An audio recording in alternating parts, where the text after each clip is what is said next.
What is going on, folks? We are back. Welcome to Fuck a Title Show.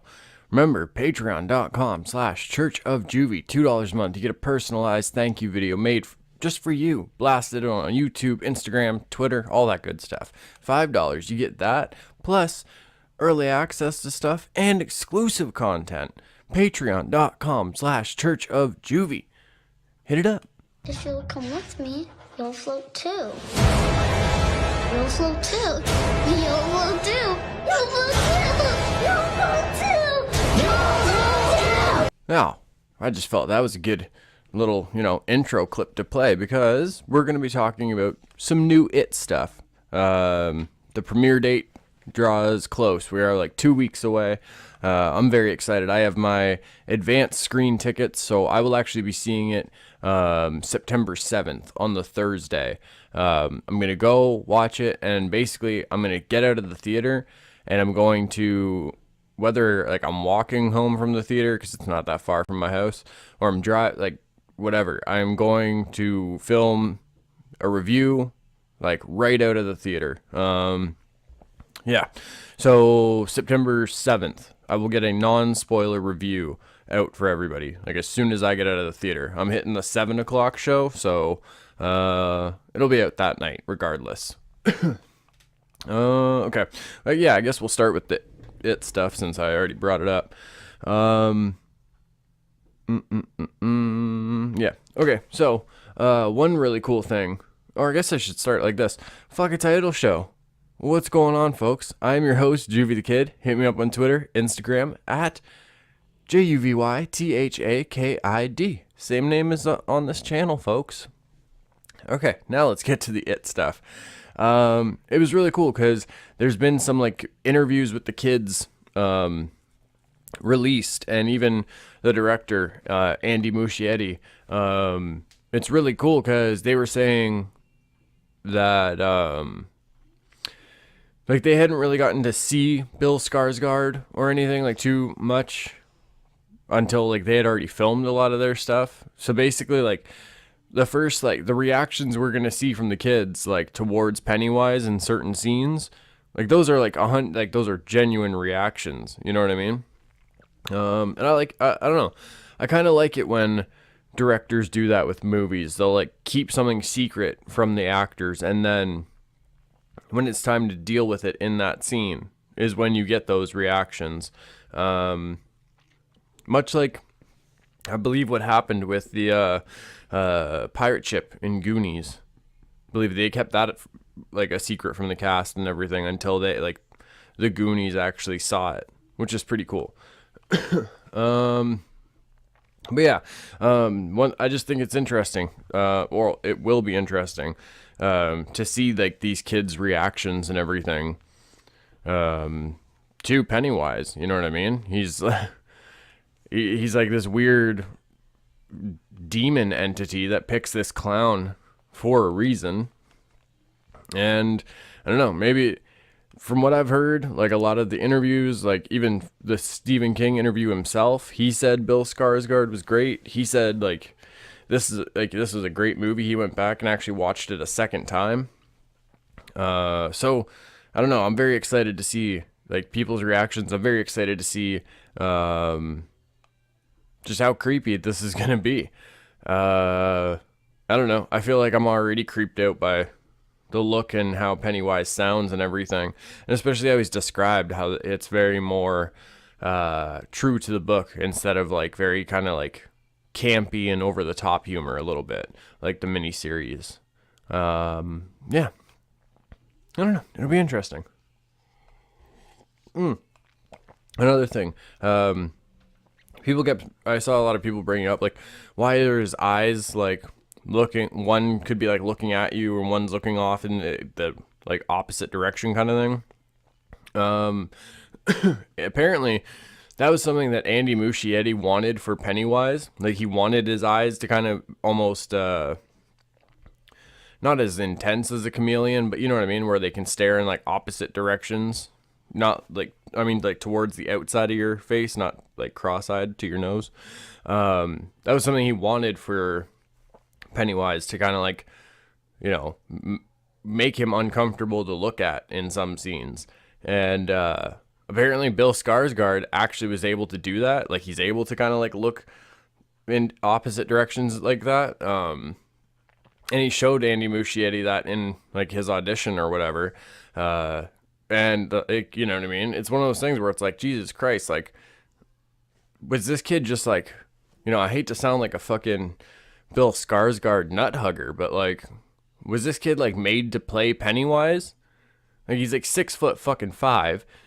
Like, he's terrifying. Like, that laugh in the behind the scenes stuff, that laugh while he's tearing a kid apart. Jesus. He can do the eye thing like that the director wanted, and like, he just, I don't know. It's fucking crazy. I feel like we're going to have one of those situations where we look back and we're like, you know, this was one of the best horror movies for like this generation.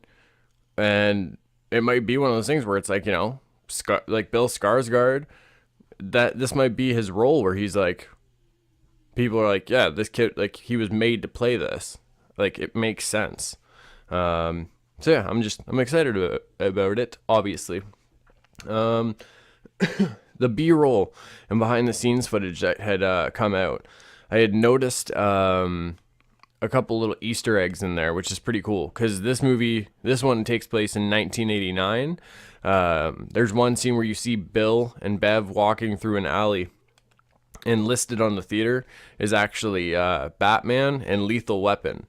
Obviously the first Tim Burton Batman movie with Michael Keaton and Jack Nicholson, and Lethal, I feel like I don't have to break down which Lethal Weapon it is. It's like the first one, you know what I mean? But I thought that was really cool how they like place things like that, so we really know, like, oh, this takes place in 89, like, you know what I mean? Like, it's kind of like how Stranger Things, they'll use something that was popular for like that year or that time. It's kind of like, you know, It is doing the same thing to really like help place the scenes in this year. Or sorry, the year that it's taking place in. One thing that is super interesting, and it's definitely fucking missable, in the B-roll shots, the camera's panning and there's a missing poster on the wall. Now, I fucking went frame by frame on that because the name stuck out to me, and I wanted to see if I like it. I don't know, you know, when you see something, you're like, oh my god, like, is that what I think it is? And you have to find out. It's one of those things. So in the book, it dives into the story of a child named Edward Corkle also. I don't want to give too much away, but I'm sure you can kind of guess. You know what I mean? Like, what happened to him. Like, he's a kid that lives in Derry, if you're familiar with this story. That doesn't usually end up well for them. But there's actually like the book dives into his story and everything, because it kind of like plays a part in the way some people react to things. Excuse me. Or at least just like more evidence as to why these child disappearances are so weird, kind of thing. But yeah, so the missing poster in the alleyway is actually Edward Corkle. So that's a cool little Easter egg, like, from the book. I don't know. So if there's any other like super nerds or super fans of the book out there too, Eddie Corkle gets a mention. You know what I mean? It's pretty cool. Like, much how like comic book movies and stuff will include little things, like it could be like artwork somewhere, whatever. It is doing the same thing. That's, you know, it's definitely using the source material, and it's including little Easter eggs in there that, like, if you're familiar with the story or whatever have you, then you'll definitely pick up on them. Okay. Next note, because we only got we got a quick little one today. Jeepers Creepers 3. We finally get a picture of the creeper. Let's put that on the screen. Pa-pow. And if I'm not mistaken, I remember reading this a while ago, The story for Jeepers Creepers 3 is actually going to be the sister from the first one, the one with Justin Long. If you remember, at the end of the movie, she was kind of trying to fucking sacrifice herself, you know, saying like, you don't want him, you want me. But the creeper was like, nah, I'm gonna just stay with Justin Long. I'm gonna just keep him, bring him home for myself. Keep his papers, you know what I mean? Jeepers Creepers. You know where I got these papers. Yeah. That's pretty much verbatim how that scene went. You don't have to go and rewatch it. Just take my word for it. Anyway, so this is like, how could I liken it to? I guess like how some people are like, oh, like the original It miniseries was in 1990. Now this one comes out 2017, 27 years later. Like that all adds up. Not too sure about the math of the first Jeepers Creepers movie, but I know story-wise, this basically takes place in the next cycle. Like this is when the creeper like has come back. Much like, because at the end of the second one, if you remember, those kids kind of like go to the barn and they ask that farmer or whatever, can we see it? And they go in, and he's got like the creeper hanging on the wall, and is like the old dad is just sitting there with the gun. Like, what are you doing? Waiting. So yeah, it's kind of one of those things. Like the creeper is back for his feeding cycle, and if I remember correctly, the sister has just been waiting for it. So yeah. Oh, the first one came out in 2001. Not quite. So yeah, not quite the same math on that one. But story-wise, that's what's happening. But let's just see. Let's see if I can get a little bit of a better breakdown of it. It is saying that a couple of the people. So the actress from the first one is returning. She'll be playing Trish again. So that's cool. And then we got the farmer again. Jack Taggart Sr., played by Ray Weiss. Yeah. I just want to see if we have some story here. See if I am at least a little correct. I don't want to put the wrong information. Okay. Taking place right after the end of the first film. What? Right at the end of the first film. Taking place right after the end of the first film, Sergeant Tubbs teams up with a group of hunters from Wheaton Valley to find and stop the creeper before the end of its 23-day feeding frenzy. The creeper fights back in gory glory. Okay. Okay, well that's super confusing. If they're just like doing like another continuation of it, like where it's supposed to take place right after the fucking first one, that doesn't make sense. Because it's been some time. It's been some time since that one. Yeah, I don't know. Because the last little thing I read about it was saying that it took place on the next cycle, but I could be wrong. Could be wrong. But either way, that's coming out. Yeah. Jonathan Breck, he played the creeper in the other ones too, so he'll be reprising his role. I know there's a little bit of controversy with that too, because of the director, Victor Salva. Dude's got a bit of a dark past. But I don't know. It does bring up an interesting kind of topic where it's like, if somebody had a dark past and did some, shit that we don't agree with, should we fucking boycott their art or boycott whatever? Like, even though that whatever happened, years ago, it's fucking, I don't know. That's a hard topic. That's a hard debate, Because I think it's also one of those things where it's like, it's situational. A lot of the time we'll give a pass to somebody, but other people we don't. You know what I mean? So I think it just, I don't know. Maybe it just depends on how you feel about the person. Me personally, I didn't even fucking know really about Victor Salva's past or anything until maybe a year or two ago. Jeepers Creepers has always been honestly one of my favorite horror movies.